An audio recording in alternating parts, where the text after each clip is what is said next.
Oke, bismillahirrahmanirrahim. Assalamualaikum warahmatullahi wabarakatuh. Hari ini kita diskusi sudah sampai pada pertemuan ke-14. Hari ini kita akan membahas tentang praktik terbaik dalam monitoring dan evaluasi. Ya. Ini model dan sistem monitoring dan evaluasi kurikulum yang efektif. Ya. Berikut adalah beberapa contoh model dan sistem monitoring dan evaluasi kurikulum yang terbukti efektif dalam berbagai konteks pendidikan. Yang pertama, ya, sistem evaluasi berbasis indikator. Ya. Indikator based evaluation system menggunakan indikator yang jelas dan terukur untuk mengukur pencapaian tujuan pembelajaran. Yang kedua, evaluasi formatif dilakukan secara berkesinambungan selama proses pembelajaran berlangsung. Yang ketiga, evaluasi sumatif, ya, dilakukan pada akhir periode pembelajaran setiap akhir semester atau akhir tahun. Yang keempat, sistem evaluasi portofolio, ya, di mana menggunakan portofolio sebagai alat evaluasi. Siswa diminta untuk mengumpulkan sampel karya mereka selama periode pembelajaran. Yang kelima, evaluasi peer atau peer evaluation melibatkan siswa dalam proses evaluasi sesama siswa. Siswa diminta untuk memberikan umpan balik dan penilaian terhadap pekerjaan dan proyek teman sekelasnya. Yang keenam, evaluasi 360 derajat. Melibatkan semua pihak terkait proses evaluasi termasuk guru, siswa, orang tua, dan staf sekolah. Yang ketujuh, ya, evaluasi diri, ya. Melibatkan guru dan staf sekolah dalam proses evaluasi diri secara mandiri, menilai keberhasilan implementasi kurikulum dan mengevaluasi kualitas pembelajaran. Yang kedelapan, evaluasi eksternal, ya. Melibatkan pihak eksternal seperti lembaga penilai independen dalam melakukan evaluasi terhadap kurikulum dan pembelajaran di sekolah. Kelebihan dan kelemahan dari setiap model, ya. Yang pertama, sistem evaluasi berbasis indikator. Kelebihannya menggunakan indikator yang jelas dan terukur sehingga memberikan hasil yang objektif dan dapat diandalkan. Ini memungkinkan pemantauan yang kontinu terhadap pencapaian tujuan pembelajaran. Sementara itu kekurangannya terkadang hanya fokus pada hasil tes atau aspek tertentu saja, sehingga aspek lainnya dari pembelajaran mungkin tidak terlalu diperhatikan. Yang kedua, evaluasi formatif. Ini kelebihannya memberikan umpan balik yang langsung kepada guru dan siswa, sehingga perbaikan dapat dilakukan segera, ya, mendorong refleksi dan perbaikan terus-menerus dalam pembelajaran. Sementara kekurangannya, prosesnya memerlukan waktu dan usaha yang intensif dari guru dan siswa. Yang ketiga, evaluasi sumatif, ya, memberikan gambaran keseluruhan tentang pencapaian siswa terhadap tujuan pembelajaran, membantu menilai efektivitas kurikulum secara keseluruhan. Terus kekurangannya, evaluasi dilakukan pada akhir periode pembelajaran sehingga umpan balik untuk perbaikan mungkin terlambat.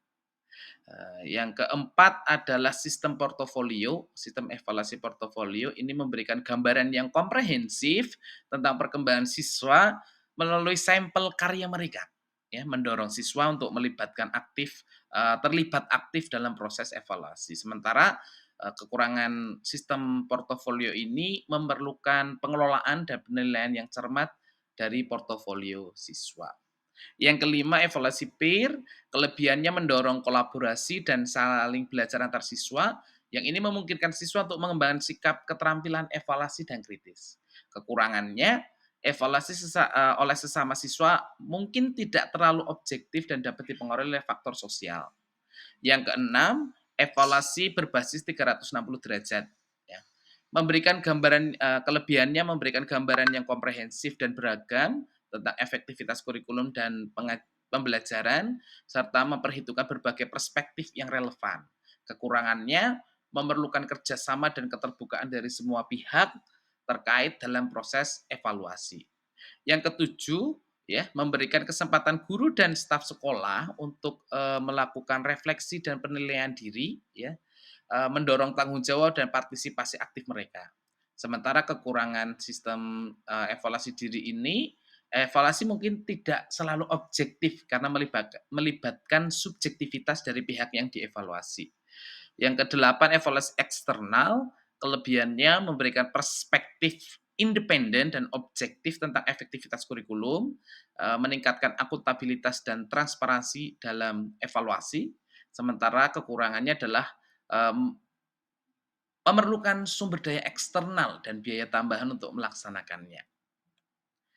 Partisipasi guru dan stakeholder dalam monitoring dan evaluasi kurikulum.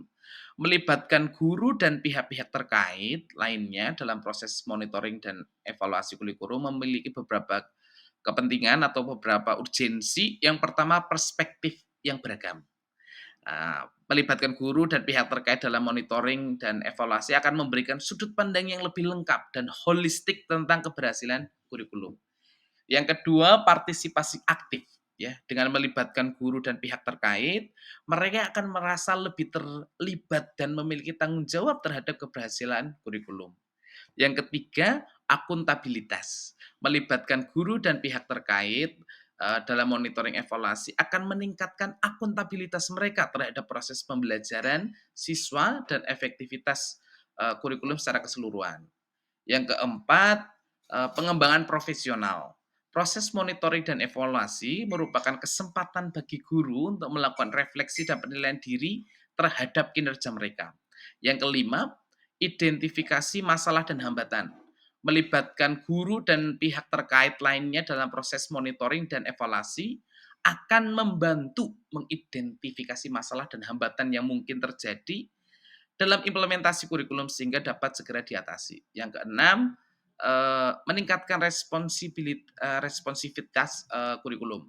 Melalui partisipasi guru dan pihak terkait, kurikulum dapat diresponsifkan dan disesuaikan dengan kebutuhan perkembangan peserta didik serta masyarakat. Dan yang ketujuh adalah pencapaian tujuan pembelajaran. Melibatkan guru dalam proses monitoring dan evaluasi sangat akan memastikan bahwa tujuan pembelajaran yang telah ditetapkan dapat dicapai secara lebih efektif, ya. Ini contoh strategi untuk mendorong partisipasi aktif guru dan stakeholder, di mana untuk mendorong partisipasi aktif guru dan stakeholder dalam proses monitoring dan evaluasi, berikut adalah beberapa contoh strategi. Yang pertama, keterlibatan dari awal, ya. Melibatkan guru dan stakeholder dalam perencanaan awal pengembangan kurikulum dan penetapan tujuan pembelajaran. Yang kedua, pelatihan dan pembekalan, di mana sekolah memberikan pelatihan dan pembekalan kepada guru dan stakeholder tentang pentingnya monef kurikulum serta memberikan keterampilan pengetahuan yang diperlukan dalam pelaksanaannya. Yang ketiga, tim monitoring dan evaluasi membentuk tim monitoring dan evaluasi terdiri dari guru, kepala sekolah, dan orang tua, dan beberapa pihak terkait yang untuk bertanggung jawab dalam proses monitoring dan evaluasi rutin. Yang keempat, keterbukaan komunikasi. Ini membuka saluran komunikasi yang terbuka dan transparan antara guru, kepala sekolah, dan pihak terkait lainnya. Yang kelima, pemberian penghargaan. Memberikan penghargaan dan apresiasi kepada guru dan stakeholder yang berpartisipasi aktif dan memberikan kontribusi dalam proses monitoring dan evaluasi kurikulum. Yang keenam, forum diskusi dan refleksi. Ya, ini mengadakan forum diskusi dan refleksi secara rutin antara guru dan stakeholder untuk membahas hasil monef serta merumuskan perbaikan pengembangan kurikulum ke depannya. Ya, secara efektif untuk perbaikan pengembangan lebih lanjut dalam proses pembelajaran. Ya, ini penggunaan hasil evaluasi ya. Terus partisipasi aktif dalam pengambilan keputusan. Ya, ini melibatkan guru dan stakeholder dalam pengambilan keputusan terkait perubahan dan pengembangan kurikulum. Dan berikutnya adalah pemberdayaan guru. Ya, mendorong guru untuk mengambil peran aktif dalam mengembangkan materi pembelajaran dan strategi pengajaran yang sesuai dengan kebutuhan siswa dan perkembangan peserta didik. Ya.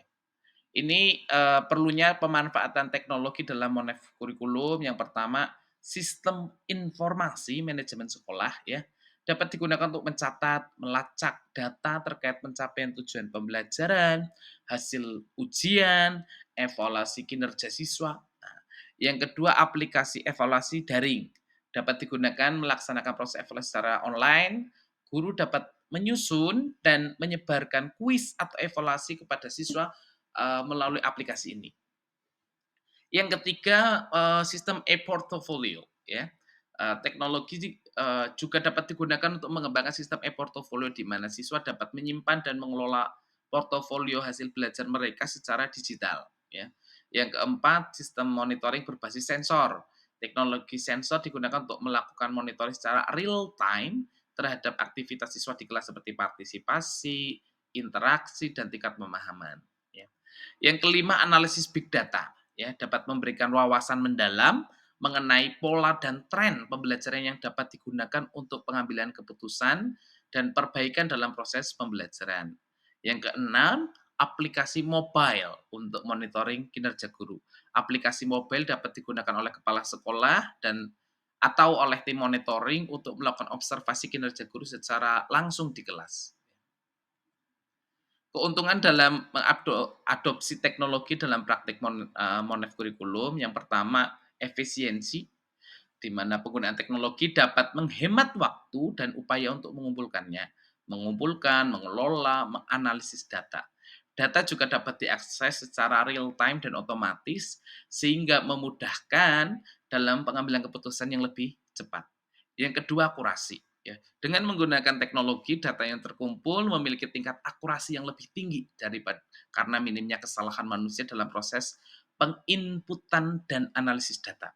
Yang ketiga, keterjangkauan.